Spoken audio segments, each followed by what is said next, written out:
Hey, I'm Van. If you check my channel, you could probably imagine that this video was recorded a week after the last one, but in reality it's been more like a couple of months. So I guess I have to bring this hypothetical person that is watching all of my videos up to speed.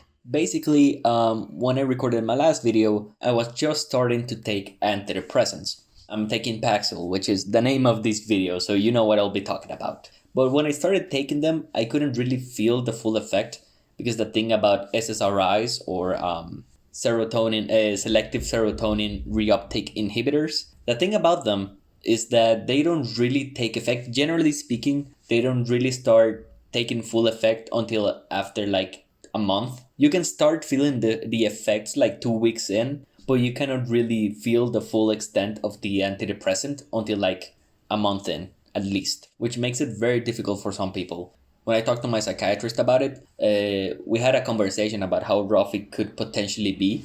Thankfully, I had very good guidance, so I've had like a relatively pleasant experience with Paxil. But the problem is that for some people, they go through this whole process, right? They go through a psychologist, then they go to a psychiatrist, and they finally, after perhaps years of struggling with mental illness, they finally get prescribed with pills. They start taking the SSRI, right? Which I haven't really explained what SSRIs do. There's this hormone which is serotonin, if you don't know, which from what I understand, they kind of regulate your mood. So I won't really say it's a happy hormone, but it helps keep you stable. And the thing with depression is that it usually affects the reception of serotonin into the body or the production of it. The point is that your body gets less serotonin, so you're sadder. in very like simple terms, because I don't really know. So yeah, imagine you go through this whole process, you finally get prescribed pills, and you start taking them, and you don't really feel the effect. So actually the first couple of weeks are the roughest when you're taking antidepressants, because you cannot really feel the effect of them yet.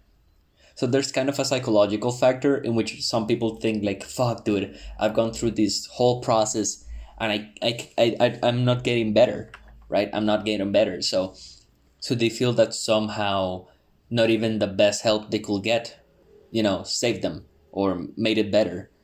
So it's very easy to get demotivated, but in reality, you just have to trust it. You just have to trust shit getting better. And if the pill is right, it probably will. In my case, it's done wonders. It has a couple of side effects in the case of what I was taking, which I'll get into. I'll explain. By the end of this video, the title will make sense. But as I said before, I'm taking Paxil, which from what I understand is made specifically for, mild to severe depression. And it also helps with generalized anxiety and a couple of other things. It's a good, like, jack of all trades type of drug when it comes to SSRIs. As I said, the first couple of weeks I didn't really feel it, but my last video kind of mentioned my mood was becoming a little bit more stable. I didn't really get that super angry voice in my head telling me that everything I was doing was a waste of time and I should just kill myself. And now I just get that when I'm playing like a shooter, but that's more normal. But I have been getting a couple of interesting side effects. My mood has been getting better, so I'm very thankful for that. But one of the side effects that I didn't know, because my psychiatrist told me before I started taking them, he told me to not look anything up because I'm very neurotic.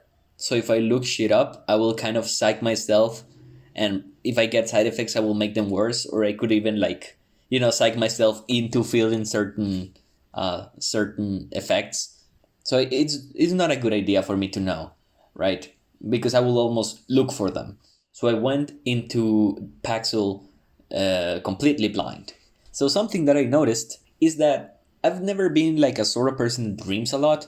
Well, I never remember my dreams, or the few times that I dream, they're usually just like a simple landscape, just like mountains. Not even like very pleasant mountains, just like normal mountains, right? Nothing is very special in my dreams, usually just very simple.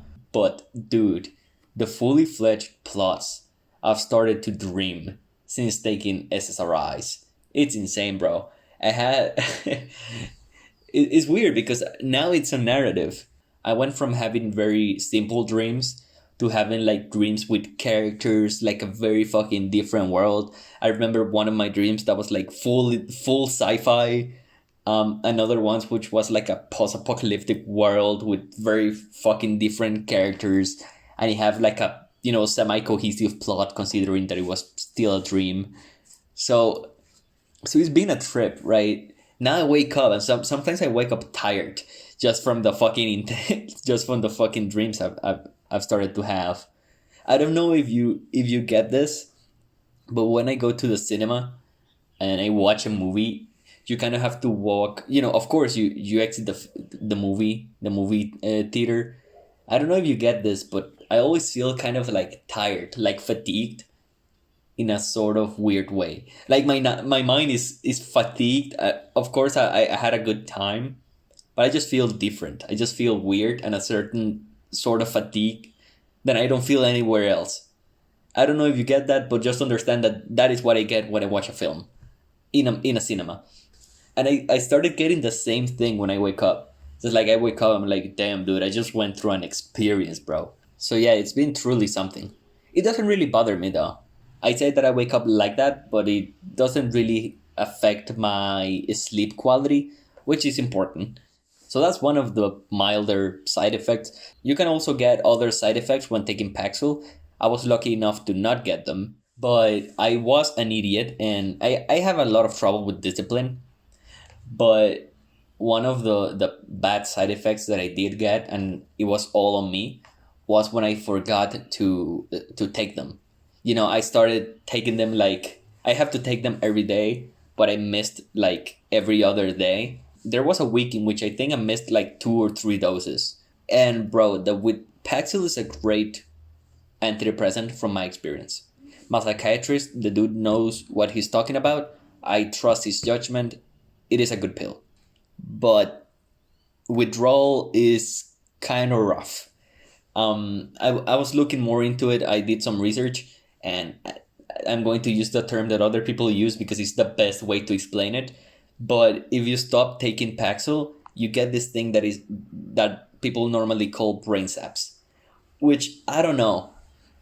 How do I explain it? The best way I have to explain brain saps is like when your brain freezes after eating something very cold, but without the cold, just the freeze, right? Just without the pain of it, you just feel like numb.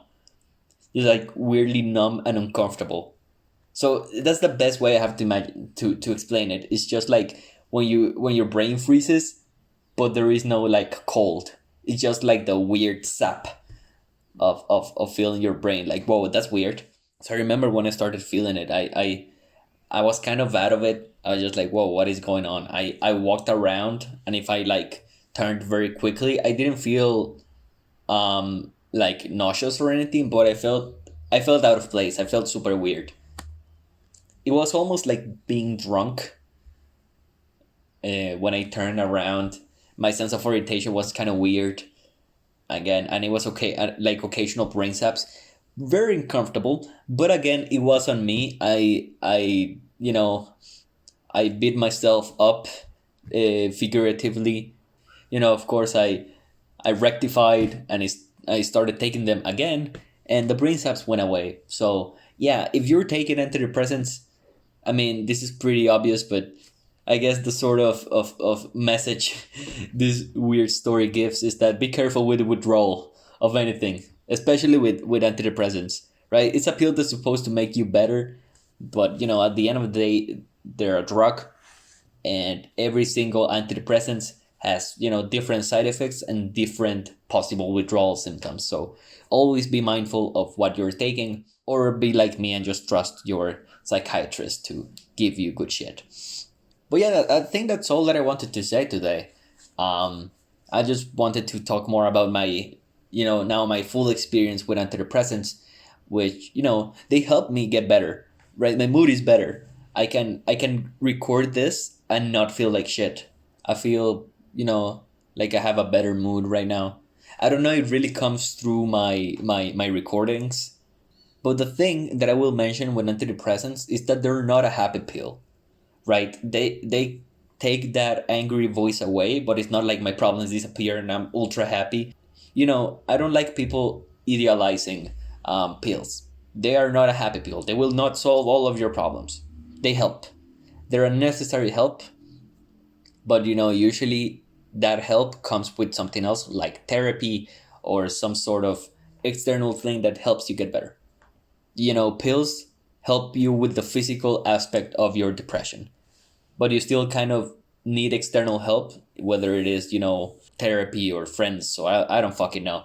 Depends on the person. But usually you need something to keep the momentum of the antidepressant going, because the antidepressants just take the physical effect away. So I can tell you that I feel much better now, but it's not like I don't have the same worries. It's just that my reaction to those worries is not mediated by my depression. Now I was talking to my psychiatrist about it. This video is going to be longer than I expected, but my psychiatrist and me were talking about this, and I was thinking of maybe getting into some meditation exercises or similar things, because there are certain aspects of myself that I think will get better if I started applying more, like meditation, mindfulness, and all that shit. Not in the self guru, dumbass book. I hate those fucking self help books. Nor in the self help guru sort of way. More like just regular meditation, just something that can help me concentrate on a single thing. Especially because I'm a very distracted person. So there are just a bunch of benefits that I could get from it. But we were talking about this. And before I really couldn't do meditation because my depression was pretty bad. So whenever I tried to sit down with my own thoughts, there was no way for my depression to not appear. So there was always that haze that that impeded me from having clear thoughts or concentrate on a single thing, or making a meditation or completing a meditation exercise. But now that that voice is mostly, has been minimized, now I can actually sit down and focus on my own thoughts without the mediation of, those negative, irrational emotions.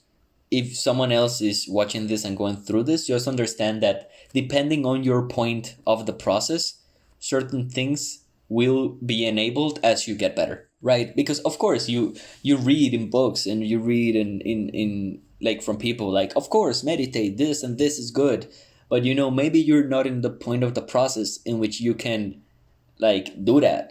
So you kind of have to go through a couple of steps and then you can do that. In my case, it was started taking antidepressants, accepting my depression, accepting my anxiety, and then after getting rid of the physical aspects of it and sort of the fear I had of mental illness, I could start working on meditation, right? So just go with the process. This is more to tell myself to remember it, and that's all I want to talk about today. Paxil Dreams. Kind of a weird title, but I felt it was accurate. So I hope you have a nice day.